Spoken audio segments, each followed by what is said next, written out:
Tuh. Kok ini Ustadz Bila lagi di Turki nih kayak gini. Bersalju-salju ya. Oke. Apa kabar semuanya? Ustadz Zul, Ustadz Bilal, gimana kabarnya? Alhamdulillah, sehat, baik. Alhamdulillah. Teman-teman gimana kabarnya nih? Di Ramadan yang ke-12 ini ya? Insya Allah. Berarti tidak terasa udah 10 Ramadan kita bersama. Karena 2 Ramadan kemarin sempat libur kan? Masya Allah. Oke, baik. Sebelumnya terima kasih untuk Ustadz Bilal, Ustadz Zul sudah hadir di dalam majelis ilmu ini dan sudah sedia menyediakan waktunya untuk kita belajar sama-sama gitu ya dari ilmu yang Ustadz Zul dan Ustadz Bilal punya gitu. Terima kasih sudah ingin berbagi dan teman-teman terima kasih untuk yang sudah hadir. Ini ada kabar juga nih dari Mbak Ami nih di chat. Alhamdulillah baik, alhamdulillah. Mbak Ami, semoga teman-teman semua juga selalu dalam keadaan sehat dan semangat beribadah ya. Oke, hari ini kita akan membahas terkait materi yang relate nih ya. Jadi kalau teman-teman ngeliat posternya itu adalah salah satu percakapan yang mungkin sering banget kita lakukan gitu. Apalagi kalau misalnya anak-anak ABG ini nih, milenial dan Gen Z ini kan masih sering kongko-kongko ya sama teman-teman dan kadang ada yang bayarnya tuh sama satu teman dulu nih gitu kan. Terus ada yang kayak di situ perputaran uangnya tuh luar biasa ya kalau udah jalan-jalan gitu kan. Ada yang dibayarin dulu sama si A, dibayarin dulu sama si B gitu kan. Jadi hutang piutang di situ cukup masif peredarannya gitu. Nah, itu insya Allah kita akan bahas terkait akad-akad talang menalang hutang gitu ya, ada di hawalah dan kafalah. Sebelum ke situ, kita akan bahas terkait materi kemarin, di mana materi kemarin kita membahas terkait akad tolong menolong, yaitu ada 3 yang kita bahas, itu ada akad ariyah, kemudian ada akad qard dan akad wadiah. Gitu. Kita review sedikit ya. Oke, bismillahirrahmanirrahim. Untuk akad qard sendiri itu adalah transaksi pinjam meminjam dana tanpa imbalan dengan kewajiban pihak peminjam mengembalikan pokok pinjaman secara sekaligus ataupun cicilan. Kemudian ada landasan dari akad qard, yaitu adalah salah satunya adalah tidak seorang muslim memberikan pinjaman kepada muslim yang lain 2 kali kecuali ia seperti menyedekahkan sekali. Kemudian ada lagi nih, ini salah satu hadis di mana bunyinya seperti ini. Barang siapa yang menghilangkan satu kesulitan seorang mukmin yang lain dari kesulitan di dunia, niscaya Allah akan menghilangkan darinya satu kesulitan pada hari kiamat. Barang siapa yang meringankan orang kesusahan dalam hutangnya, niscaya Allah akan meringankan baginya urusannya di dunia dan akhirat. Jadi teman-teman kalau misalnya ada yang minjam uang atau minjam sesuatu ke teman-teman ini ya, itu ketika kita bantu tuh itu Masya Allah itu ganjarannya dari Allah karena memang kita bisa ngebantu dia gitu dalam kesulitan tersebut. Nah ini ada beberapa akad qard, dimana kalau misalnya akad qard ini adalah akad peminjaman gitu ya, dimana pinjaman di sini tuh kita kok sama jadi ngeblank teman-teman, kayaknya sama harus istighfar dulu, astagfirullahaladzim. Oke, jadi kalau misalnya di akad qard ini ya, itu kita hartanya itu astagfirullahaladzim, Ustadz Bilal boleh kamu bantu saya? Intinya saya mau menjelaskan kalau misalnya akad qard itu kalau kita sudah menyukai seseorang itu hartanya itu bisa kita gunakan gitu, uang itu bisa kita gunakan. Beda sama Aria, kalau Aria itu sejatinya kepemilikan barang tersebut itu masih punya yang meminjamkan kayak gitu. Kemudian kita juga belajar terkait di dalam qard itu terkait etika-etika dalam hutang piutang nih. Ini buat teman-teman kan biasanya suka ada yang kayak ngedengar yang ditagih lebih galak daripada yang memberikan hutang gitu. Itu jangan sampai kayak gitu ya karena itu tidak beretika. Maka di mana hutang piutang itu ada perintah untuk membayar qard gitu. Jadi kita sebagai yang minjam itu harus membayarnya. Kemudian kita harus memberikan kelonggaran orang yang kesulitan membayar hutang. Kemudian kita harus bersikap baik dalam menagih hutang, berhutang dengan niat baik dan berhutang harus dengan niat yang baik. Dan jika memberikan hutang tidak boleh meminta kelebihan. Dan jika mengembalikan hutang, maka berikanlah kelebihan. Tapi kedua ini tidak boleh diperjanjikan karena kalau misalnya diperjanjikan di awal itu maka akan termasuk ke dalam riba. Gitu. Nah, kemudian tadi udah dijelasin sedikit terkait akad ariyah, di mana akad ariyah ini adalah diambil dari kata aro yang berarti datang dan pergi. Menurut sebagian pendapat, ariyah berasal dari kata ta'awur yang sama artinya dengan tanaul al tanawab. Jadi tolong dikoreksi bisa bilang kalau aku salah. Ini saling menukar dan mengganti gitu. Jadi kalau misalnya area ini biasanya kita perwujudan itu barang ya. Misalnya kita minjam pulpen teman kita, terus kita minjam motor teman kita, kayak gitu. Dan kita juga belajar terkait akad wadiah, di mana akad wadiah ini adalah akad titipan. Di mana akad titipan di sini itu biasanya itu adalah berkaitan dengan akad-akad yang ada di perbankan, tabungan wadiah di perbankan gitu kan ya, sejatinya itu akan sama dengan qard. Mungkin gitu aja dari aku, Ustadz Bilal. Kalau ada yang mau ditambahin dari Ustadz Bilal atau Ustadz Zul, tafadhol sebelum kita mulai di materi hari ini. Terima kasih. Cukup. Oke, kalau cukup, maka kita langsung aja ke materi hari ini terkait kafalah dan hawalah. Kita mulai dari hawalah dulu atau kafalah dulu nih, Ustadz Bilal? Kafalah dulu. Dari kafalah dulu, berarti langsung aja Ustadz Bilal, tafadhol waktu dan tepatnya dipersilahkan. Teman-teman jangan lupa untuk mencatat agar tidak blank seperti aku. Baik. Assalamualaikum warahmatullahi wabarakatuh. Waalaikumsalam warahmatullahi wabarakatuh. Bismillahirrahmanirrahim. Alhamdulillahirabbil alamin. Wassalatu wassalamu ala asyrafil anbiya'i wal mursalin. Nabiyina Muhammadin wa ala alihi wa ashabihi wa man tabi'ahum bi ihsanin ila yaumiddin. Limpahan puji kehadirat Allah Subhanahu wa taala yang senantiasa mencurahkan segala nikmat dan karunia-Nya hingga di malam ke-13 Ramadan ini Allah masih kumpulkan kita di majelis ilmu ini dalam keadaan sehat walafiat.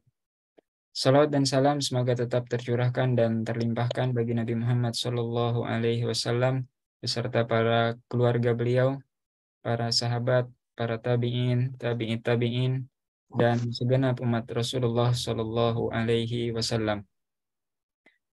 Ya, malam ini kita lanjutkan dengan pembahasan baru, yaitu akad kafalah dan akad hawalah, yang mana keduanya ini adalah bagian dari akad-akad tabaruat, ya, yang sebelumnya kita telah bahas bahwasanya ada akad tijari, ya, akad bisnis, kemudian ada akad-akad tabaru, ya, atau akad-akad tabaruat, yang itu sifatnya adalah akad sosial untuk tolong menolong seperti itu. Oke, akad kafalah ya secara singkat bisa diterjemahkan dengan akad penjaminan. Akad penjaminan yaitu menjamin kewajiban orang lain atau menghadirkan yang berkewajiban atau benda yang dijaminkan. Ya, jadi menjamin kewajiban orang lain, ya, menjamin kewajiban orang lain. Misalnya Anda punya hutang. Misalnya senilai 3 juta rupiah. Nah, kemudian Ustadz Zul bersedia sebagai kafil. Nah, kafil di sini Ustadz Zul bisa berperan sebagai yang menjamin kewajiban orang lain, ya, yang menjamin kewajiban Anda. Misalnya Ustadz Zul yang bayarin 3 juta itu tanggungan Anda, kewajiban Anda tadi, atau menghadirkan yang berkewajiban. Nah, jadi Ustadz Zul yang menjamin bahwa Anda akan datangkan nih Bilal kalau sudah jatuh tempo gitu, ya, dia nggak akan kemana-mana gitu. Nah, atau benda yang dijaminkan, ya, jadi misalnya hanya surat-suratnya saja yang diletakkan di perbankan atau lembaga lainnya. Nah, ini kafil juga bisa menjamin benda yang dijaminkan tersebut bahwa ada kok beneran bendanya, seperti itu. Ana yang akan jamin kalau terjadi sesuatu, ana yang akan datangkan bendanya seperti itu. Nah, definisi lain ya sebenarnya sama saja, cuma hanya redaksinya saja dan lebih aplikatif. Akad kafalah yaitu akad penjaminan yang diberikan oleh penjamin, ya kafil, kepada pihak yang berpiutang, makful lahu, untuk memenuhi kewajiban pihak yang dijamin, makful anhu, kepada pihak berpiutang, makful lahu. Nah, jadi intinya ngejaminin orang yang punya tanggungan, orang yang menjamin orang yang punya hutang, nah itu dibayarin kepada orang yang punya piutang, atau bisa dibayarin tadi menjamin kewajiban, atau sekedar menjamin menghadirkan orangnya bahwa orang itu tidak kabur seperti itu. Ya, kita lanjutkan landasan kafalah. Landasan kafalah firman Allah Subhanahu wa taala, a'udzubillahi minasyaitonir rajim. Qalu nafkidu suwa'al maliki wa liman jaa'a bihi himlu ba'iri wa ana bihi za'im. Penyeru-penyeru itu berseru, kami kehilangan piala raja, dan barang siapa yang dapat mengembalikannya akan memperoleh bahan makanan seberat beban unta, dan aku menjamin terhadapnya. Nah, sebelumnya ayat ini juga kita jadikan dalil dalam akad ju'alah, ya, di mana tatkala siapa yang dapat mengembalikan piala raja tersebut, maka dia berhak atas ju'al, yaitu memperoleh bahan makanan seberat beban unta. Nah, para ulama juga menjadikan ayat ini sebagai landasan dari kafalah, yaitu kata yang terakhir ini, wa ana bihi za'im, ai kafil. Kalau tidak salah itu tafsirnya sahabat Ibnu Abbas yang mengatakan wa ana bihi za'im, itu wa ana bihi kafil. Za'im di situ kafil, dan aku menjamin terhadapnya. Jadi seseorang yang berseru ini menjamin akan memberikan tadi makanan seberat beban unta seperti itu jika ada yang menemukannya. Jadi ini ada ju'alahnya dan juga ada kafilnya seperti itu. Kemudian ada hadis Rasulullah Shallallahu Alaihi Wasallam juga, ya, hadis itu tidak hanya perkataan Rasulullah, tapi juga termasuk perbuatan beliau dan ketetapan beliau. Nah, kita langsung baca terjemahnya saja. Ya, telah dihadapkan kepada Rasulullah Shallallahu Alaihi Wasallam jenazah seorang laki-laki untuk disolatkan. Rasulullah bertanya, apakah ia mempunyai utang? Sahabat menjawab, tidak. Maka beliau mensolatkannya. Nah, kemudian dihadapkan lagi jenazah lain. Rasulullah pun bertanya, apakah ia mempunyai utang? Sahabat menjawab, ya. Nah, kemudian Rasulullah SAW bersabda, solatkanlah, ya, teman kalian itu. Beliau sendiri tidak mau mensolatkannya. Lalu sahabat yang lain, Abu Qatadah berkata, saya menjamin utangnya ya Rasulullah. Maka Rasulullah pun mensolatkan jenazah tersebut.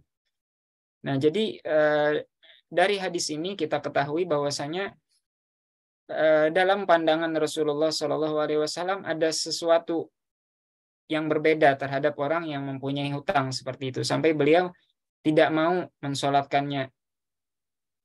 Nah, tentunya sholat itu juga bermakna doa, karena di dalam sholat jenazah juga pasti ada doa seperti itu untuk si mayit. Nah, tatkala seseorang itu tidak disolatkan oleh Rasulullah, berarti dia akan kehilangan doa-doa dari Rasulullah Shallallahu Alaihi Wasallam. Nah, itu sebab dia punya tanggungan hutang seperti itu.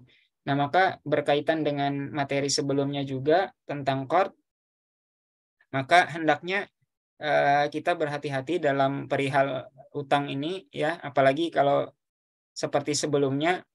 Siapa yang tidak ingin melunasi hutang, maka dia akan bertemu di hadapan Allah Subhanahu wa taala sebagai seorang pencuri seperti itu. Dan itu berat nanti peradilannya di akhirat ketika kita tidak lagi bisa membayar hutang tersebut. Ya, maka kita akan membayarnya dengan amal kebaikan kita di akhirat, atau dosa dari orang yang kita berhutang kepadanya itu diberikan kepada kita kalau kita tidak lagi mempunyai amal kebaikan. Oke, kita lanjutkan. Sabda Rasulullah Shallallahu Alaihi Wasallam, "Ana wa kafilul yatimi fil jannati hakadha wa qala bi isba'ihi as-sababati wal wusta." Aku dan orang yang menanggung anak yatim berada di surga seperti ini. Nah, beliau mengisyaratkan dengan kedua jarinya, yaitu telunjuk dan jari tengah. Nah, ini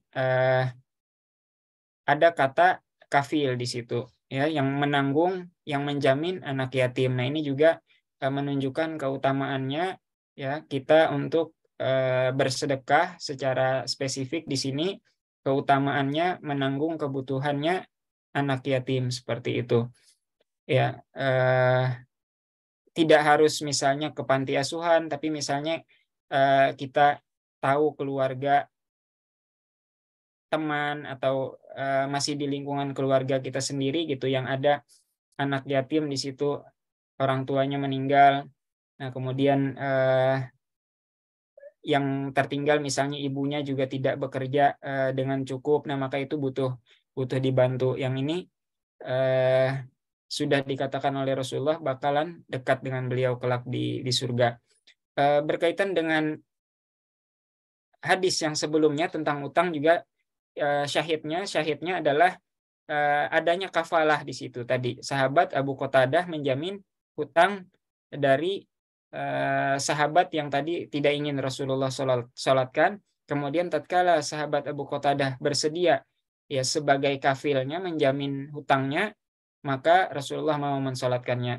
Nah, ini kata kafil di hadis yang baru saja kita baca dalam hal menanggung atau menjamin nafkahnya untuk anak yatim seperti itu. Kemudian firman Allah Subhanahu wa taala juga secara umum, wa ta'awanu 'alal birri wat taqwa wa la ta'awanu 'alal itsmi wal udwan, dan tolong menolonglah dalam mengerjakan kebajikan dan takwa, dan janganlah tolong menolong dalam mengerjakan dosa dan pelanggaran. Ya, jadi kafil ini juga tetap harus mengacu pada ayat umum ini, perintah untuk tolong menolong. Kita jadi kafil itu juga hanya dibolehkan dalam hal kebajikan dan takwa seperti itu. Jangan mau jadi kafil orang yang untuk bertransaksi dosa dan pelanggaran. Nah, seperti itu. Kita ngejamin orang tapi untuk pinjaman ribawi misalnya. Nah, yang seperti itu.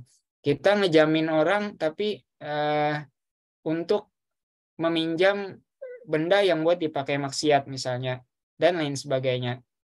Kemudian sabda Rasulullah Shallallahu Alaihi Wasallam, "Wallah fi aunil abd, maka al abdu fi auni akhihi."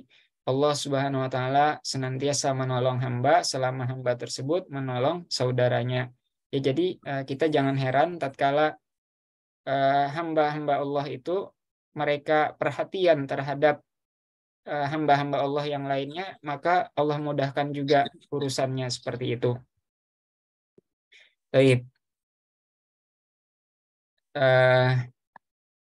Kita masuk ke jenis kafalah. Jadi ada yang namanya kafalah biddain, yaitu menjamin hutang dan membayarkannya jika yang berkewajiban tidak mampu atau sengaja mangkir. Nah, ini juga disebut dengan ad-doman, ya, doman.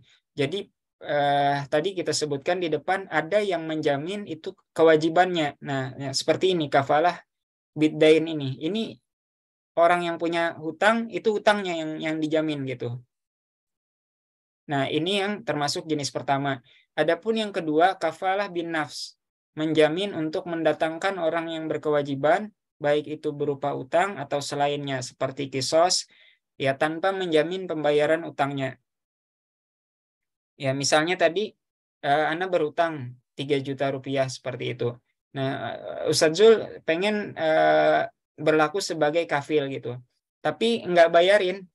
Ya, misalnya di LKS tersebut, di lembaga keuangan tersebut, atau di orang yang tempat Anda berhutang, Ustadz Zul cuma bilang, Anda yang jamin gitu. Anda yang jamin nih, bilang nggak bakal kabur gitu. Nah, tapi hanya sekedar jaminan orang tersebut gitu, bahwa orang ini insya Allah nggak akan kabur. Kalau apa-apa ana yang tanggung jawab ana yang akan datangkan, seperti itu. Tidak untuk membayarkan hutangnya, kewajibannya dalam hal kafalah bin nafs. Nah, jadi yang pertama tadi itu ada ulama yang memisahkan antara kafalah dan doman. Nah, jadi ada para ulama yang mengatakan kafalah itu hanya yang kedua, yaitu menjamin untuk mendatangkan orangnya saja, atau tadi seperti kita sebutkan sebelumnya, barang yang dijaminkan saja, tidak menjamin kewajiban tersebut. Nah, para ulama sebagian mengatakan kafalah itu hanya yang kedua ini, bin nafs. Sementara yang pertama, kafalah biddain, yang menanggung kewajiban, itu sebagian ulama mengistilahkannya dengan ad-doman, seperti itu. Baik. Nah, rukun dan syarat kafalah ya kurang lebih sama seperti akad-akad lainnya. Ada pihak penjamin. Nah, jadi pihak yang menjamin di mana disyaratkan balik dan berakal, berhak penuh untuk melakukan tindakan hukum dalam urusan hartanya, dan rela ridho dengan tanggungan kafalah tersebut. Kemudian pihak yang berpiutang, makful lahu, diketahui identitasnya, dapat hadir pada waktu akad atau memberikan kuasa dan berakal sehat. Kemudian pihak yang dijamin atau yang berhutang sanggup menyerahkan tanggungannya hutang kepada penjamin dan dikenal oleh penjamin. Kemudian objek yang dijamin, makful bih, merupakan tanggungan pihak atau orang yang berutang, baik berupa uang, benda, maupun pekerjaan. Nah, bisa dilaksanakan oleh penjamin. Harus merupakan piutang mengikat, lazim. Yang tidak mungkin terhapus kecuali setelah dibayar dan dibebaskan. Harus jelas nilai, jumlah, dan spesifikasinya, dan tidak bertentangan dengan syariah. Nah, tidak diharamkan objek dari kafalah tersebut. Kemudian harus ada sigoh juga, ijab dan qabul. Nah, untuk memudahkan kita bisa lihat skema transaksi ini. Yang pertama, makful anhu, ini tadi orang yang berhutang, yang pengen ditutup dulu ininya, pengen dijamin lah, pengen dijamin. Nah, mengajukan penjaminan misalnya kepada kafil. Ya, biar enaknya mungkin kita pakai ini aja, kartu kredit syariah ya, karena menurut DSN MUI itu diantara akad yang digunakan dalam transaksi kartu kredit syariah itu adalah akad kafalah ini. Jadi ada seseorang ya, nasabah, dia mengajukan penjaminan kepada kafil ya, saat membuat bisa kita katakan saat membuat menandatangani akad pembuatan kartu kredit syariah itu, dia sama dengan mengajukan penjaminan kepada kafilnya, misalnya perbankan syariah. Nah, kemudian kafil ini memberikan penjaminan kepada makful lahu. Makful lahu ini orang yang berpiutang. Iya, yang punya piutang. Tatkala misalnya makful anhu, pengguna kartu kredit syariah tadi, dia belanja. Misalnya ya di suatu marketplace kah, atau di suatu mall, dia bertransaksi. Nah, kemudian karena sistemnya kartu kredit, dia kan nggak punya uang seperti itu, maka si kafil ini memberikan jaminan kepada makfulahu marketplace tadi, ataupun atau mall tadi.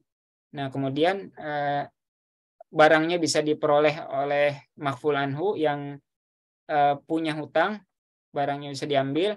Nah, nantinya dia membayar ujroh kepada kafil. Ya, membayar ujroh, membayar komisi atas penjaminan yang dilakukan oleh kafil, seperti itu. Ya, jadi membayar penjaminan tadi yang dilakukan oleh kafil. Baik, ya itu Salma presentasi yang dapat Anda sampaikan tentang akad kafalah. Oke, baik. Bismillah, jazakallah khair kasiran atas penjelasan akad kafalahnya. Maka langsung saja ke next akadnya, insya Allah akan kita bahas terkait akad hawalah oleh Ustaz Zulkarnain Musa. Pada Ustaz.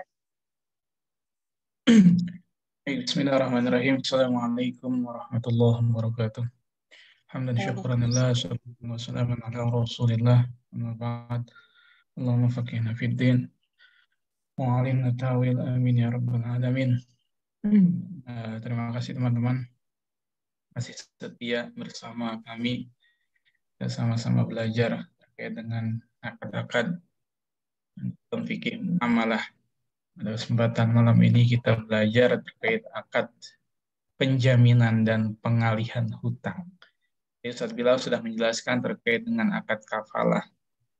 Akad kafalah adalah akad penjaminan.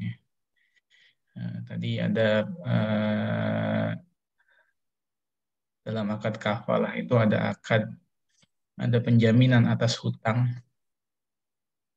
kafalatud dain, ada juga penjaminan atas nafs, atas atau badan atau jiwa gitu. Dalam istilah lain ada yang mengatakan kafalat nafs ini dengan istilah lain yaitu kafalah bil wajhi. Jadi ya artinya sama. Jadi kafalah atas diri, atas badan. Hanya juga di hukum perdata itu ada kafalah bil wajhi, bin nafs itu ya penjaminan terhadap badan. Kadang-kadang kan orang ketika dia melakukan satu kasus atau peristiwa kejahatan gitu, kemudian ditahan oleh pihak yang berwajib, kepolisian, kemudian datang pihak pengacara atau kuasa hukum dari si pelaku kejahatan tersebut. Kemudian nanti si pihak pengacara melakukan penjaminan diri bahwa si terduga pelaku kejahatan tidak akan melarikan diri dan tetap kooperatif dalam melakukan pemeriksaan gitu. Nah, ini bisa dari siapa saja penjaminan, bisa dari pengacara, bisa dari keluarga. Penting adalah pihak-pihak yang memang secara kapasitas memiliki kecakapan hukum di dalam menjamin seseorang gitu. Nah, kemudian yang kedua kita akan membahas terkait dengan akad hawalah, akad pengalihan utang. Nah, ini akad pengalihan utang kan terkadang kita lakukan dan ini menjadi transaksi yang secara syariah itu dibolehkan. Prinsipnya akad hawalah itu dibolehkan. Memang nanti kita akan bahas ada perbedaan pendapat di kalangan ulama. Apakah hawalah itu boleh adanya ujroh atau fee gitu. Atau memang hawalah itu tidak boleh ada tambahan, hanya pengalihan utang, netting transaction. Ini nanti kita akan bahas. Dalam fatwa DSN itu ada dua. Hawalah itu ada yang hawalah sifatnya muqayyadah, dan yang kedua ada sifatnya dengan fee atau ujroh yang disebut sebagai hawalah bil ujroh. Nah, kemudian apa sih akad hawalah? Akad hawalah itu adalah akad pengalihan hutang dari satu pihak yang berhutang pada pihak lain yang wajib menanggung atau membayar hutang yang mengalihkan. Kemudian next cara bahasa itu atau etimologi hawalah atau istilah lain, kalau misalnya teman-teman nanti menemukan istilah hawalah ini dengan redaksi hiwalah itu sama saja. Jadi ada yang menggunakan istilah hawalah, ada yang menggunakan akad hiwalah. Nah, secara bahasa hawalah atau hiwalah berarti pengalihan pemindahan, perubahan warna kulit, atau memikul sesuatu di atas pundak, menurut istilah bahasa atau logo. Kemudian sedangkan menurut terminologi atau istilahan, bahwa hawalah itu adalah naqlul mutalabati min dhimmatil mudin ila dhimmatil multazim. Pemindahan kewajiban membayar hutang dari orang yang berhutang atau muhil kepada orang yang berhutang lainnya atau muhal alih. Atau juga ada yang memberikan definisi ulama, hawalah adalah aqdun yaqtadi naqlad dain min zimmatin ila zimmatin. Jadi akad menghendaki pengalian hutang dari tanggung jawab seseorang kepada tanggung jawab orang lain. Jadi akad hawalah itu akad pemindahan hutang dari satu orang kepada pihak lain. Kemudian next, landasan hukum akad hawalah. Nah, ini hawalah sebagai salah satu bentuk transaksi atau ikatan atau akad antara sesama manusia yang diperbolehkan sebagaimana disebutkan di dalam hadis Rasulullah SAW. Adlul ghani zulmun wa izat taba'a ahadukum ala mil'in falyattabi'. Menunda-nunda pembayaran utang yang dilakukan oleh orang yang mampu itu adalah satu kezaliman. Jika salah seorang kamu dialihkan kepada orang yang mudah membayar, maka hendaklah ia beralih. Ya, artinya terima kalau ada orang minta hutangnya itu dialihkan kepada orang yang mampu, maka orang yang punya piutang ini jangan nolak, diterima. Merupakan kesunahan berdasarkan hadis ini. Gitu. Jadi kalau saya punya hutang nggak mampu, kemudian saya bilang kepada orang yang punya piutang, Ustadz Bilal katakan punya piutang ke saya bilang, Ustadz Bilal, utang saya alihkan kepada Mbak Salma, karena Mbak Salma ini punya rezeki yang baik, gitu, secara kemampuan finansial dia bagus. Maka sunnah bagi Ustadz Bilal untuk menerima pengalihan utang tersebut. Karena sebetulnya kan prinsipnya ini kan akad ta'awun, ya, akad tolong-menolong, di mana pihak yang memiliki piutang Ustadz Bilal kan punya hak, gitu. Ketika haknya dialihkan kepada pihak yang mampu, ya sebetulnya dia punya kepentingan yang baik bahwa utangnya itu terjamin bisa dilunasi dengan kemampuan yang dimiliki oleh pihak muhal, pihak muhal alih. Next, saya bilang. Kemudian jenis hawalah. Ini hawalah kalau ditinjau dari sisi objek, dari segi objek dialihkan itu dibagi menjadi dua. Jadi ada yang namanya hawalatul haq, itu apabila yang dialihkan atau dipindahkan itu adalah piutang. Jadi saya punya utang sama Ustadz Bilal. Kemudian Ustadz Bilal mengalihkan piutangnya kepada pihak lain. Jadi objeknya adalah piutang, hak. Itu namanya hawalatul haq. Yang kedua ada namanya hawalatud dain. Nah, ini objeknya berupa utang. Ya, tadi saya utang sama Ustadz Bilal, saya mengalihkan kepada pihak lain agar pihak lain ini membayarkan hutang saya. Nah, itu namanya hawalatud dain, karena yang saya alihkan itu adalah hutang. Kalau tadi hawalatul haq, piutang yang dialihkan, orang yang punya piutang mengalihkan kepada pihak lain. Itu hawalatul. Dari sisi objeknya ada pengalihan atas piutang, ada pengalihan atas hutang. Nah, nanti secara konsep bagaimana pengalihan terhadap keduanya itu ada ketentuan syarat. Kemudian jenis hawalah yang lain, kalau dilihat berdasarkan pembagian juga terbagi menjadi dua. Ada hawalah mutlaqah dan hawalah muqayyadah. Kalau tadi dilihat dari sisi objeknya, kalau ini dari jenisnya, yaitu ada hawalah mutlaqah. Hawalah mutlaqah itu adalah hawalah di mana muhil itu orang yang mengalihkan hutang, adalah orang yang berhutang tetapi tidak berpiutang kepada muhal alaih. Ini kalau melihat pengertian ini agak susah. Nanti kita lihat kepada skemanya. Jadi si orang yang mengalihkan itu dia nggak punya utang kepada si orang yang mengalihkan utang tidak memiliki piutang kepada si muhal alih, orang yang diminta pengalihan. Jadi, gampangnya pas ada skema.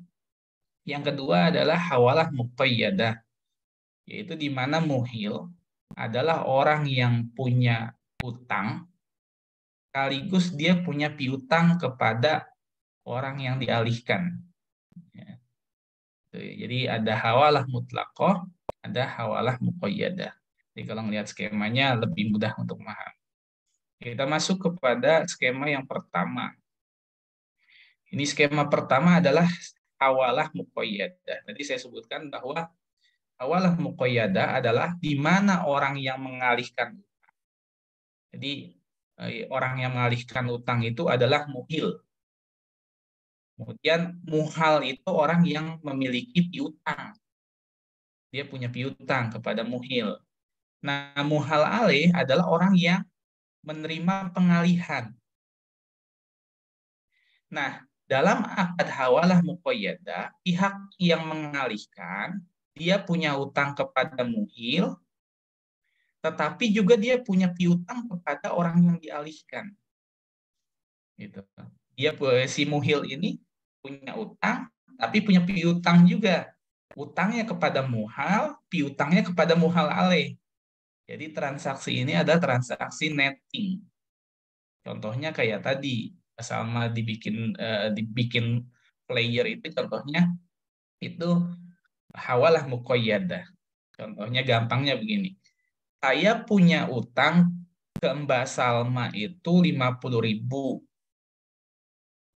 Tapi saya punya piutang sama Ustadz Bilal 50.000. Maka untuk mempermudah proses penagihan, maka saya bilang sama Mbak Salma, utang saya akan bayar. Tetapi saya alihkan kepada Ustadz Bilal karena saya punya piutang sama dia. Jadi nanti utang saya lunas karena dipindahkan kepada Ustadz Bilal. Ustadz Bilal nanti bayarnya ke Mbak Salma. Jadi itu namanya netting. Jadi muqayyadah karena saya dikoyit sama utang saya dan piutang. Gitu. Utang saya kepada Mbak Salma lunas, utang Ustadz Bilal ke saya itu lunas karena Ustadz Bilal bayarin utang saya kepada Mbak Salma. Itu namanya hawalah muqayyadah, paling terkait. Itu namanya netting transaction. Jadi sesuai dengan arti pengertian tadi hawalah muqayyadah, di mana pihak muhil, pihak yang mengalihkan hutang, dia punya utang dan juga memiliki piutang kepada muhal alih. Hutangnya itu kepada muhal, piutangnya kepada muhal alih. Itu namanya hawalah muqayyadah. Nah, pengalihan hutang ini dalam istilah lain disebut sebagai netting agreement antara muhil dan muhal alih. Karena hutang muhil kepada muhal menjadi lunas oleh karena muhal alih membayarkan hutangnya. Itu juga hutang muhal alih terhadap muhil menjadi lunas. Ini netting. Itu namanya hawalah muqayyadah. Nah, di dalam akad hawalah muqayyadah ini, karena saling terikat antara tiga pihak, maka jumlah nominal yang dialihkan itu harus sama antara hutang yang dimiliki oleh muhil kepada muhal dan utang yang muhal bayarkan kepada muhil, gitu. Kepada muhal. Jadi harus sama nominalnya, nggak boleh ada kelebihan. Berapa yang dialihkan dan berapa yang dibayarkan itu harus sama nominalnya. Karena kalau ada kelebihan itu yang termasuk ke dalam riba riba fadl. Karena ini utang yang terkait. Gitu. Dalam hal ini akadnya adalah hawalah muqayyadah adalah hawalah bighairil ujroh. Jadi nggak boleh ada ujroh dalam hal ini. Karena ini netting, sifatnya netting antara pihak yang berakad, pihak yang mengalihkan dan pihak yang menerima pengalihan serta pihak yang memiliki utang. Jadi netting, nggak boleh ada kelebihan. Itu akad hawalah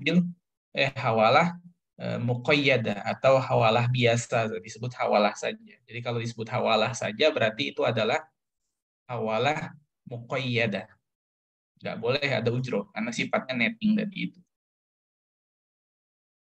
Nah, yang kedua, udah tahu ya, kalau yang pertama itu hawalah muqayyadah itu hawalah yang tanpa ada ujroh, nggak boleh ada ujroh karena sifatnya netting. Di mana si muhil punya utang kepada muhal, tetapi dia punya piutang kepada muhal alaih. Jadi netting saja antara tiga pihak. Nah, yang kedua adalah hawalah mutlaqah. Jadi diberikan definisi dalam fatwa bahwa hawalah mutlaqah itu adalah orang yang mengalihkan hutang atau muhil. Dia punya utang kepada muhal, tetapi dia tidak punya piutang kepada muhal alaih. Gitu. Nah, dalam contoh ini, muhil itu misalnya saya, orang yang mengalihkan utang. Kemudian saya punya utang kepada Ustadz Bilal, berarti kan Ustadz Bilal punya piutang.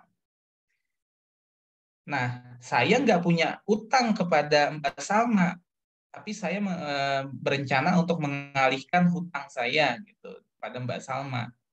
Nah, itu namanya hawalah bil ujroh, boleh dengan adanya ujroh. Jadi pihak muhal alaih ini pihak ketiga yang nggak punya sangkut paut, dia nggak punya utang kepada muhil.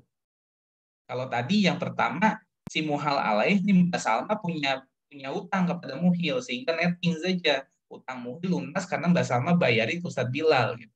Utang saya lunas karena Mbak Salma bayarin utang saya ke Ustadz Bilal dan utang Mbak Salma lunas sama saya. Gitu. Itu kan netting. Nah kalau ini enggak, Mbak Salma enggak punya utang sama saya. Sehingga ketika saya mengajukan pengalihan, saya minta Mbak Salma, saya punya hutang kepada Ustadz Bilal, jumlahnya 100.000. Mbak Salma mau nggak saya minta, saya alihkan hutang saya ke Mbak Salma. Kata Mbak Salma, oke, saya sedia untuk mengalihkan hutang Ustadz Zul, dan saya akan bayarkan, komitmen saya akan bayarkan kepada Ustadz Bilal. Nah, ketika Mbak Salma membayarkan hutang saya, ketika sudah terjadi akad tadi hawalah, maka hutang saya pindah kepada Mbak Salma dan Mbak Salma membayar ke Ustadz Bilal. Nah, nanti saya akan bayar tuh hutang pokok yang dibayarkan beserta dengan adanya ujroh. Nah, dalam hal ini yang disebut sebagai hawalah bil ujroh atau hawalah mutlaqoh. Jadi bisa dipahami ya, karena kalau yang tadi di pertama hawalah muqayyadah, tiga pihak ini berkaitan, saling berkaitan, masing-masing punya utang dan punya piutang. Dalam hawalah mutlaqoh ini si pihak muhal alaih dia pihak ketiga, dia nggak punya hutang dan nggak punya piutang. Jadi dia masuk sebagai pihak yang menerima pengalihan dari muhil. Nah dalam hal ini, dalam hal muhal alaih ini dia nggak punya utang, dia bisa yang mana nanti dia bayarin kepada muhal dan muhil ketika sudah dialihkan utangnya dan dibayarkan, kan nanti muhil akan membayar jasa pengalihan atas komitmen itu, atas natijah, atas jah. Al-jah itu apa ya? Al-jah itu wibawa. Jadi bisa dipahami ya bahwa perbedaannya antara akad hawalah muqayyadah dengan hawalah mutlaqoh. Nah, kalau hawalah muqayyadah tadi dikoyit tiga-tiganya punya kaitan. Nah, itu nggak boleh ada ujroh. Itu harus sama nominalnya ketika dialihkan. Nah, kalau yang hawalah bil ujroh ini boleh adanya ujroh. Kalau boleh adanya ujroh berarti ya jumlah yang dialihkan dengan adanya tambahan jasa pengalihan ujroh.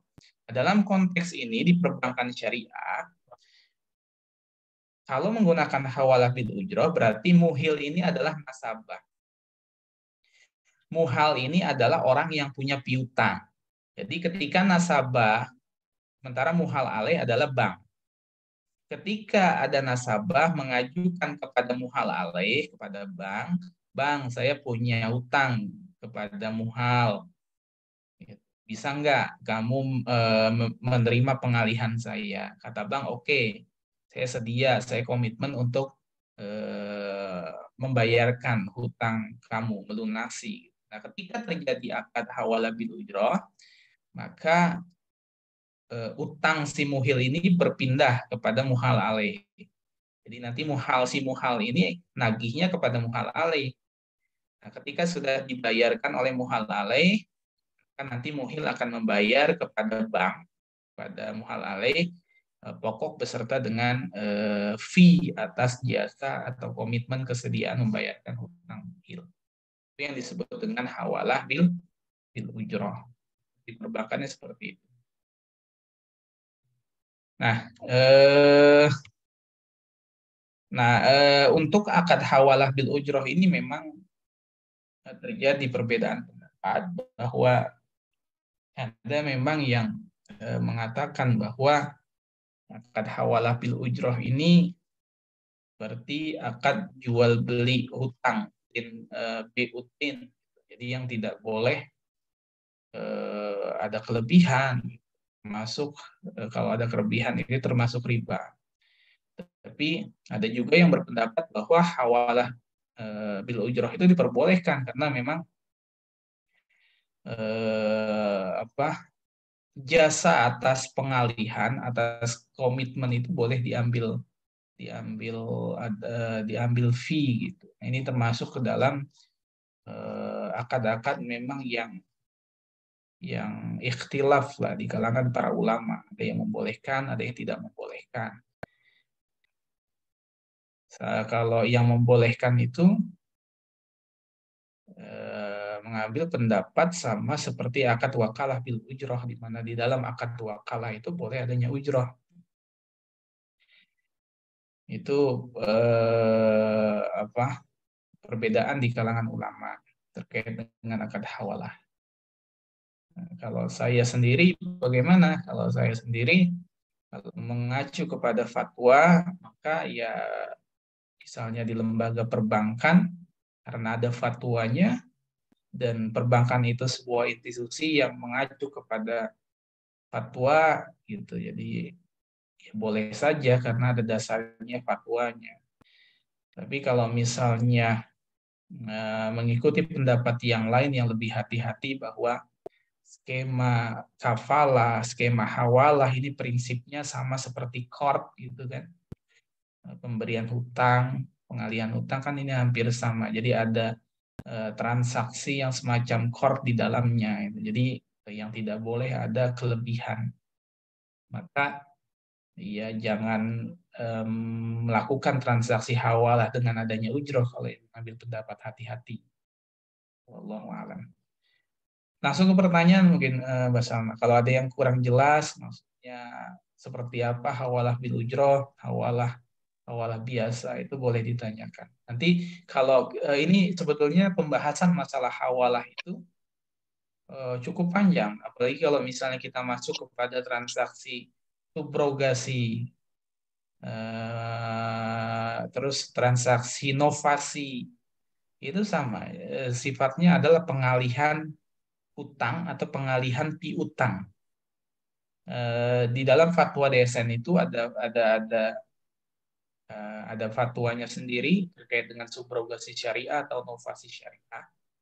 Jadi memang nanti skemanya agak banyak. Ada yang kalau misalnya subrogasi syariah, ada macam-macam. Ada subrogasi syariah subjektif, ada subrogasi syariah subjektif pasif. Nanti ada yang dengan iwad, ada iwad itu kayak ujroh gitu. Itu diatur di dalam fatwa itu. Nanti kalau misalnya termasuk ke dalam hawalatul haq, jadi pemindahan piutang, pengalihan piutang, ketika dialihkan itu nggak boleh dengan uang, harus menggunakan barang, karena termasuk kepada jual beli utang. Kalau dalam istilah perdatanya cesi. Kalau cesi itu kan di perbankan itu yang konvensional, transaksi konvensional, cesi itu ya jual beli utang. Saya punya piutang, jual beli piutang. Saya punya piutang. Kemudian saya jual kepada saya punya piutang kepada Ustadz Bilal. Kemudian saya jual sama Mbak Salma. Sama saya punya piutang 1M kepada Ustadz Bilal. Mau nggak beli piutang saya? Harganya misalnya saya diskon jadi 900 juta. Nah, dalam hal ini kan Mbak Salma sudah untung. Dia punya piutang 1M, tapi belinya dengan cara diskon 900 juta. Sehingga dia udah punya split margin piutang yang nanti bisa dia tagihkan kepada Ustadz Bilal.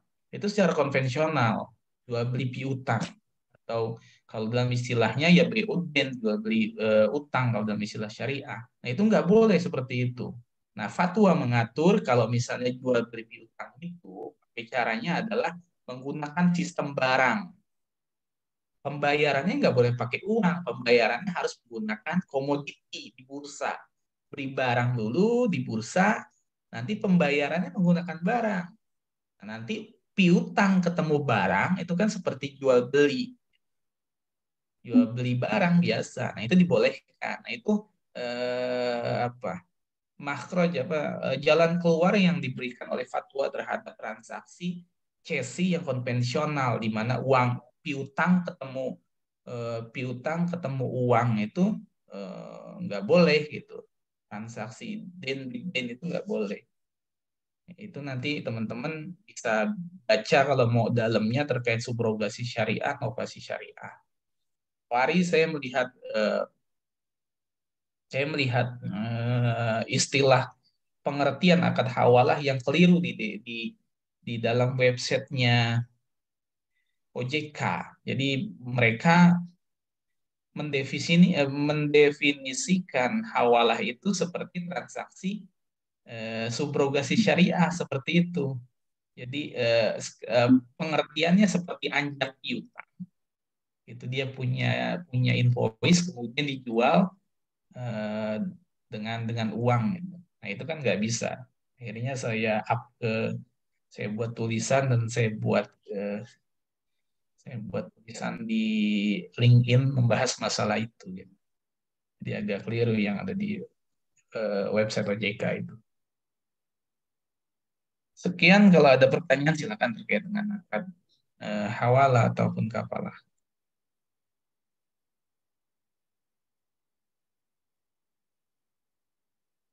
Oke, jazakallah khair Ustaz Zul.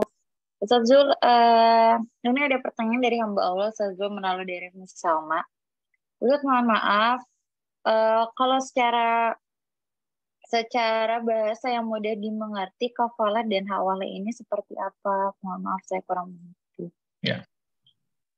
Jadi bahasa yang sederhananya, kafalah itu penjaminan. Misalnya Mbak Salma membeli barang kepada merchant, tapi Mbak Salma nggak punya uang tunai saat ini. Pengen membeli barang lah, katakan belum membeli barang, tapi pengen membeli barang kepada satu toko. Nah, Mbak Salma nggak punya uang, tapi Mbak Salma punya orang yang bisa dijadikan jaminan karena dia punya kemampuan secara finansial, punya reputasi yang baik. Maka Mbak Salma bilang kepada toko saya pengen barang yang ada di kamu, saya nggak punya uang saat ini. Tapi saya punya pihak penjamin nih, dia orang kaya, orang mampu gitu. Kemudian ketika dihubungi Mbak Salma, orang yang diminta untuk menjamin ternyata bersedia untuk menjamin, dan dia bilang kepada toko itu, udah kasih aja barangnya, nanti saya yang bayar. Itu namanya akad kafalah, penjaminan. Nah, ketika ada jaminan dari pihak yang menjamin, Mbak Salma transaksi itu bisa transaksi. Itu namanya akad kafalah. bisa dipahami ya. Jadi penjaminan oleh pihak ketiga. Nah, ini kan sama seperti case-nya kartu kredit. Nasabah pegang kartu kredit itu karena dijamin kredit syariah ya, ini bukan kredit konvensional, kredit syariah. Nasabah bisa transaksi kepada merchant, kepada toko, kepada penjual gitu, karena ada jaminan dari bank bahwa dia bisa transaksi atas penjaminan bank, bahwa bank ini akan menjamin, akan membayar apa yang ditransaksikan oleh bank. Nah, kemudian kalau hawalah itu adalah pengalihan utang. Tadi udah Anda jelaskan, pengalihan utang itu ada dua. Pengalihan utang yang sifatnya muqayyad. Kalau muqayyadah itu sifatnya tadi, Mbak Salma punya utang kepada saya punya Mbak Salma punya utang kepada saya, tapi Mbak Salma punya piutang kepada Ustadz Bilal. Kata Mbak Salma, Ustadz, utang saya kepada antum, saya alihkan kepada Ustadz Bilal karena saya punya piutang sama dia. Kemudian Ustadz Bilal, oke, Mbak Salma, tapi nanti saya bayarin utang saya lunas ya. Ya udah saya Ustadz Bilal tinggal bayar ke saya. Mbak Salma utangnya lunas kepada saya, Ustadz Bilal utangnya lunas kepada Mbak Salma. Jadi netting. Itu ya akad hawalah muqayyadah. Kalau tadi hawalah mutlaqah, pengalian utangnya adalah si pihak yang dialihkan dia nggak punya piutang, nggak punya hutang kepada orang yang mengalihkan, sehingga dia membayarkan saja. Nanti utangnya beralih, orang yang mengalihkan tinggal bayar kepada pihak yang dialihkan. Hampir sama seperti kafalah. Kalau misalnya kafalah bil ujroh, konsepnya hawalah bil ujroh. Kira-kira gitu. Oke, baik. Semoga Mbak Allah bisa dimengerti ya. Boleh direct message lagi ke aku kalau misalnya sekiranya masih ada yang tersilap. Oke, sambil menunggu hamba Allah tersebut, ada pertanyaan yang Ustadznya dari Mbak Ami. Bismillah Ustadz, izin tanya seputar kartu kredit. Kalau di salah satu platform syariah Ustadz, kartu kredit itu haram karena ada denda yang bisa menjadi riba fadl. Tapi kalau di fatwa DSN MUI nomor 54 itu boleh adanya denda. Kira-kira bagaimana ya Ustadz sikap kita dengan dua perbedaan di atas? Iya. Perbedaan denda memang itu menjadi perdebatan yang cukup menarik juga, karena memang ini ada perbedaan pendapat ulama terkait masalah denda. Kalau yang mengatakan bahwa denda itu tidak boleh dalam kaitannya utang piutang, ada pengenaan denda karena denda itu termasuk pada riba. Nah, tetapi kalau DSN boleh mengenakan denda terhadap orang yang mampu.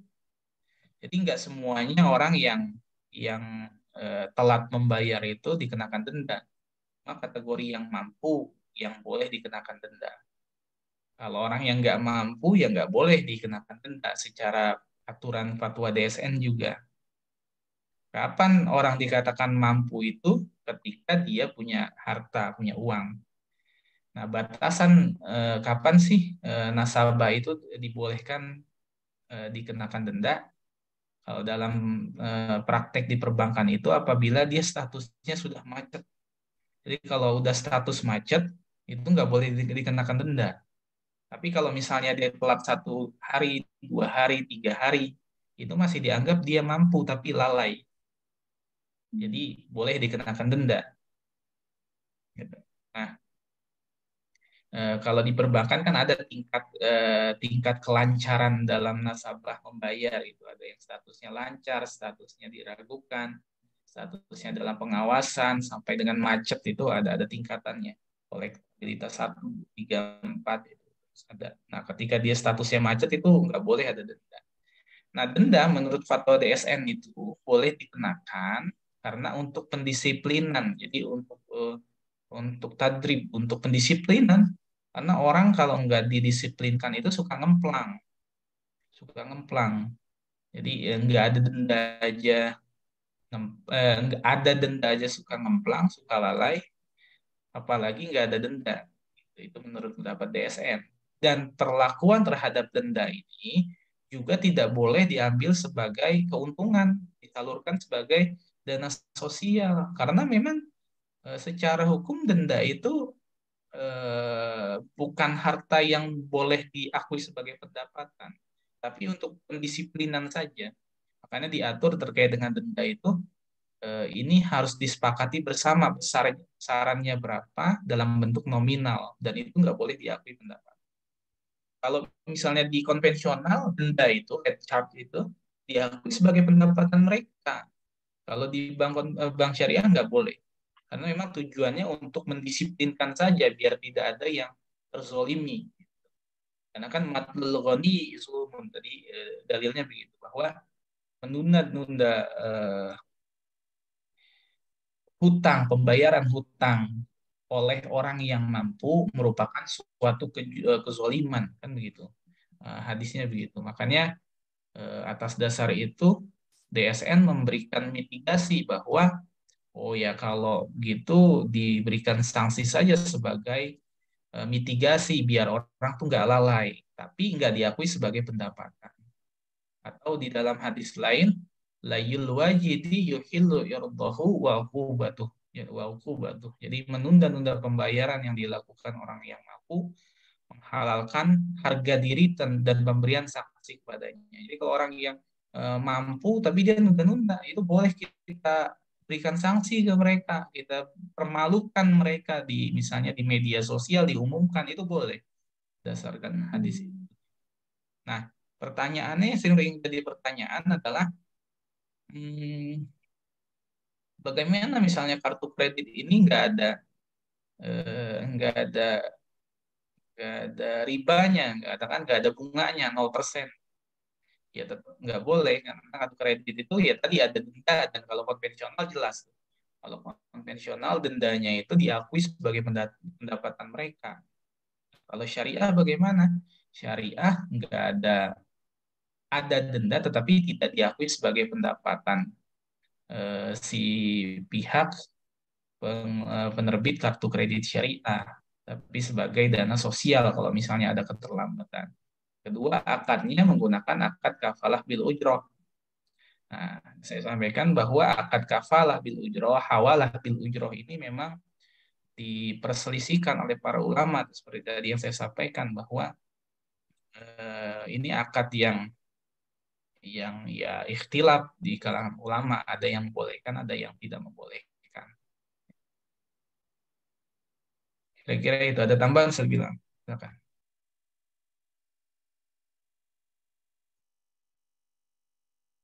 Baik, bismillah. Berkaitan dengan kartu kredit ini, di situ disebutkan bisa menjadi riba fadl. Ana nggak melihat menjadi riba fadl sih di sini, karena sebagaimana sebelumnya telah kita bahas di bab riba itu kan ada riba yang terjadi pada jual beli dan ada riba yang terjadi pada hutang piutang. Nah, sedangkan penggunaan kartu kredit ini condong ke hutang piutang seperti itu. Jadi pertama, Ana kurang setuju dengan pandangan Ustadz yang dicantumkan di situ bahwa ada kemungkinan akan terjadi riba fadl. Yang Ana lihat dari denda itu ada kemungkinan memang terjadi, tapi riba jahiliyah. Tatkala seseorang terlambat pembayarannya, maka ada tambahan seperti itu.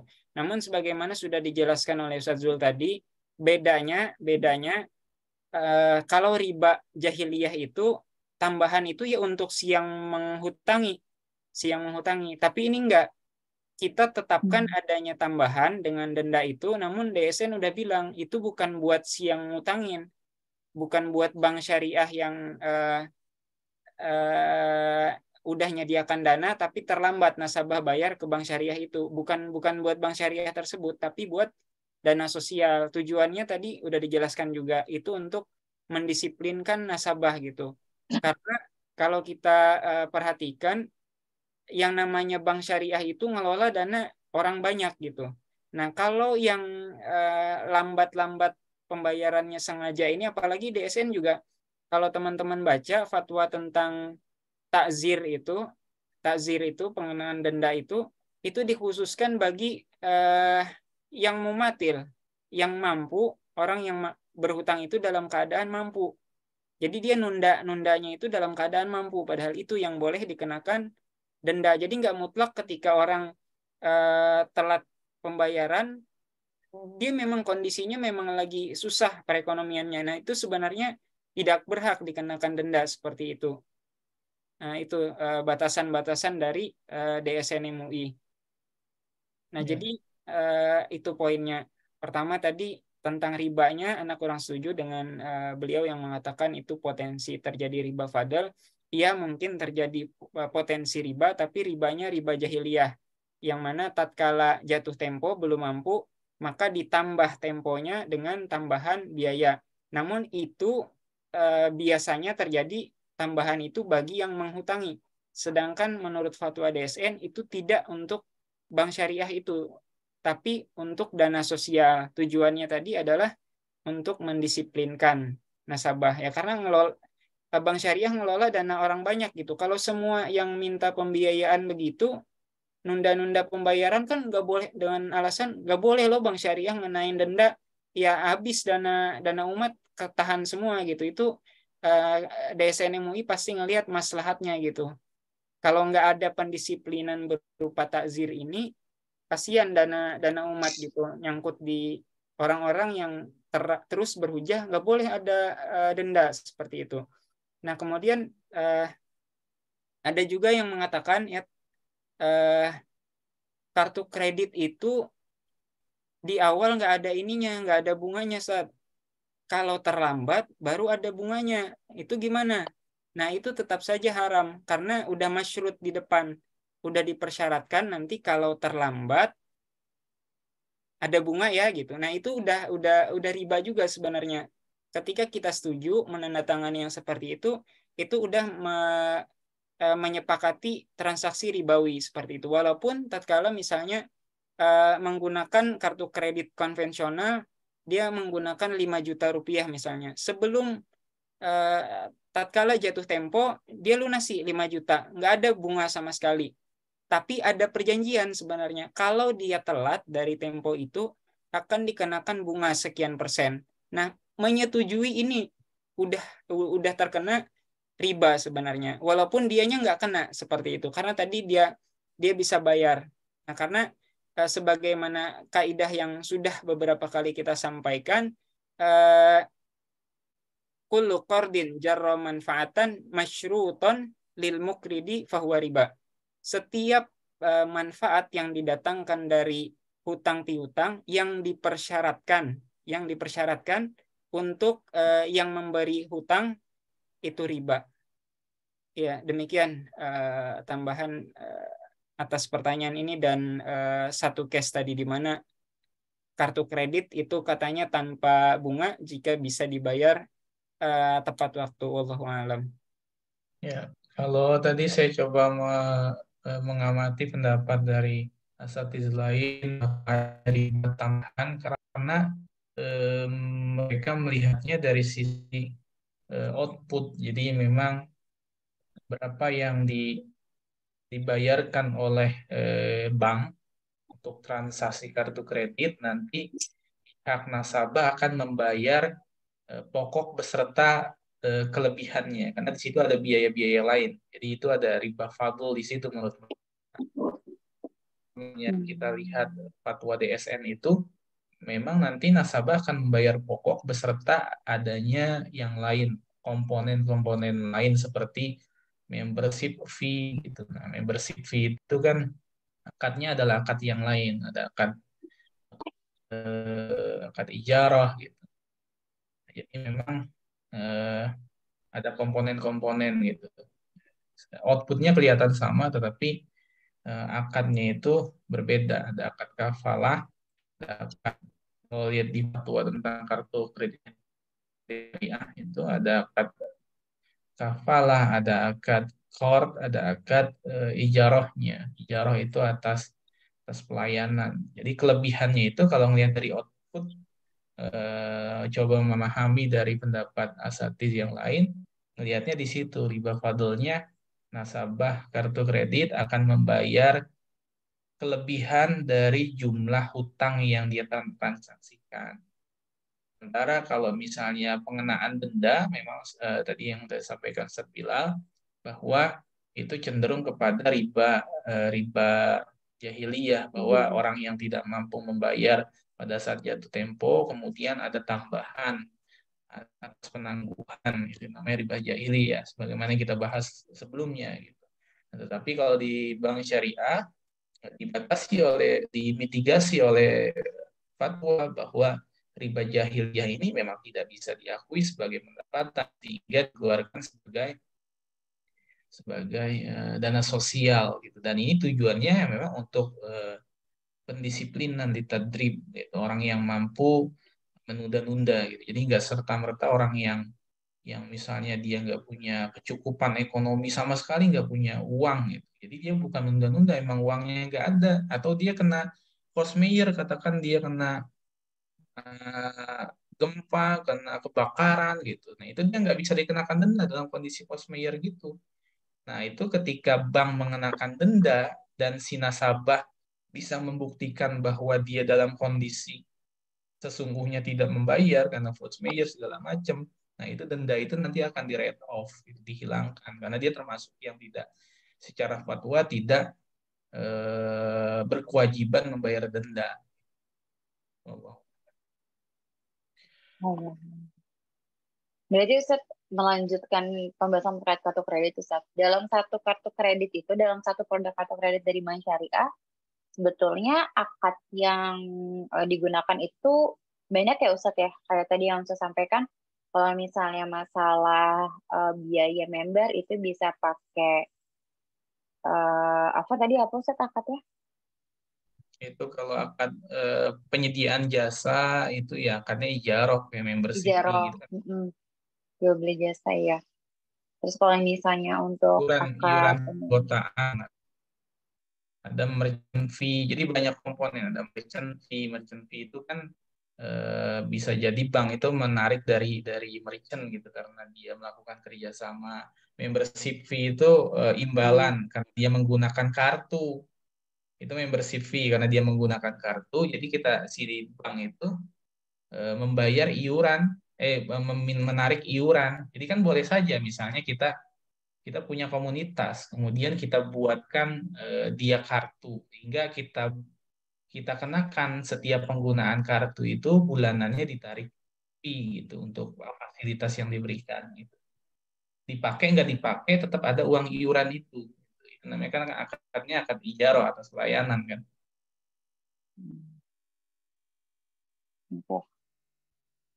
Oke, siap Ustaz. Kalau akad kafahnya itu bisa menggunakan qard, bisa menggunakan kafalah, tergantung. Misalnya qard itu kan kartu kredit kan kadang-kadang bisa tarik tunai itu. Kalau transaksinya tarik tunai misalnya di merchant, kan sekarang banyak kartu kredit itu bisa tarik tunai di toko, di merchant gitu. Nah kalau misalnya tarik tunai itu akadnya qard, jadi nggak boleh ada tambahan. Atau tarik tunai di ATM, ya kartu kredit kan nggak ada saldonya, limit doang, dia pagu doang limit. Karena dia nggak punya harta di dalamnya, tapi dikasih qard sama bank. Nah dalam hal ini akadnya qard pinjam meminjam, nggak boleh ada kelebihan. Kalau akad kafalah kayak tadi transaksi dijamin dulu, dia nggak punya dana di dalam kartu kredit, tapi dijamin oleh bank. Dalam ini akadnya kafalah, boleh ada fee, kafalah bil ujroh. Nah fee-nya itu yang mungkin dianggap sebagai kafalah bil ujroh itu yang dianggap sebagai riba fadl, karena pada dasarnya kafalah itu nggak boleh ada ujroh gitu kalau menurut pendapat. Karena tadi saya sampaikan bahwa kafalah bil ujroh, hawalah bil ujroh ini ada perselisihan, tidak boleh ada ujroh ataupun boleh ada ujroh. Ustaz, Dan kalau saya sendiri terkait dengan akad, terkait dengan produk kartu kredit itu syariah ataupun konvensional, memang tidak pernah menggunakan dan memang tidak pernah tertarik untuk menggunakan itu. Jadi saya cenderung mengikuti pendapat yang hati-hati, tetapi tidak juga menyalahkan pendapat Dewan Syariah Nasional yang telah merancang produk dengan fatwa yang yang ada batasan-batasan agar transaksinya tidak seperti konvensional. tambahan diskusi dikit Ustaz terkait itu tadi yang antum coba takwilkan pendapatnya Ustadz yang mengatakan riba fadl tadi.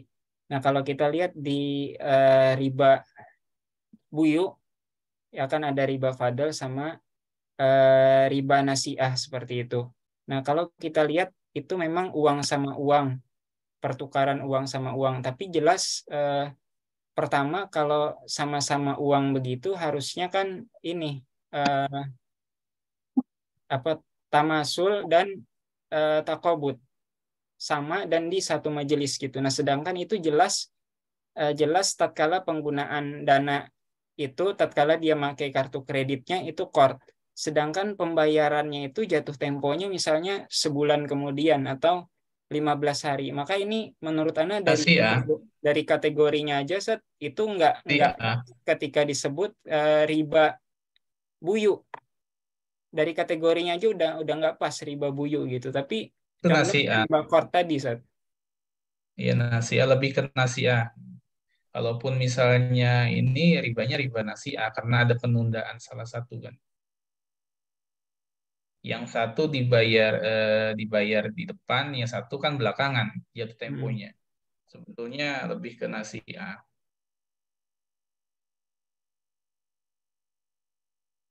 Atau riba qard. Kalau riba qard kan ada kelebihan. Ya. Oke, baik. Jazakallah Ustaz Bilal atas diskusinya dan Ustaz Zul. Apakah dia mau bertanya lagi teman-teman? Oke. Kalau misalnya kamu boleh nanya nggak Ustaz? Udah sama ya nanya nih. Boleh. Untuk terkait kafalah atau hawalah bil ujrah, kan di situ ada ujrah nih Ustaz. Biasanya kalau misalnya dari yang dilakukan oleh lembaga keuangan syariah, batasan lembaga keuangan syariah itu mengambil ujrohnya itu bagaimana gitu Ustaz? Apa atas dasar apa ujroh itu didapatkan oleh lembaga keuangan syariah Ustaz? Apakah ada batasan-batasannya gitu atau ada etika-etikanya gitu Ustaz? Ya. Kalau lihat daripada akad kafalah itu, sebetulnya kafalah itu satu akad ya. Kalau kafalah bil ujroh itu satu akad, jadi bukan ada pinjaman di situ gitu. Jadi dia boleh mengenakan ujroh itu berdasarkan, kalau kafalah bil ujroh berarti ujrohnya itu kan atas dasar fee komitmen, kalau di fatwa itu atas komitmen. Penentuan ujroh tidak seperti akad gabungan yang ada qardnya di situ. Kalau misalnya gabungannya ada qardnya di situ, tentu nggak boleh mengacu kepada pinjaman ya. Kalau ini karena kafalah bil ujroh adalah satu akad yang berdiri sendiri, maka nggak ada ketentuan dia mengacu kepada jumlah pinjaman, karena ini bukan akad pinjaman, tapi akad penjaminan. Termasuk juga akad hawalah bil ujroh. Hawalah bil ujroh itu ya akad sendiri independen. Ketika terjadi kesepakatan pengalian utang dan jenisnya adalah hawalah mutlaqoh, maka ujrohnya itu boleh berdasarkan kesepakatan gitu. Boleh tidak mengacu kepada jumlah pinjaman. Nah, ini tidak ada pinjaman di situ, akad tersendiri. Beda sama katakan anjak piutang syariah. Kalau anjak piutang syariah kan itu ada dua akad tuh. akad wakalah bil ujroh untuk jasa penagihan, dan adanya akad pinjaman qard. Ketika bank memberikan pinjaman pada akad anjak piutang syariah, kan diberikan batasan bahwa ujroh dalam penagihan tidak boleh terkait dengan jumlah pinjaman yang diberikan. Karena ada dua akad di situ, ada akad qard sebagai asesorir. Tapi kalau akad hawalah bil ujroh, kafalah bil ujroh, ini akad yang independen sendiri, tidak ada qard di dalamnya. Jadi boleh bagi pihak bank sebagai muhal alaih mengenakan ujroh menggunakan rumus tertentu, baik persentase, nominal, ataupun Resiko mungkin salah satunya rumus juga. tertentu gitu.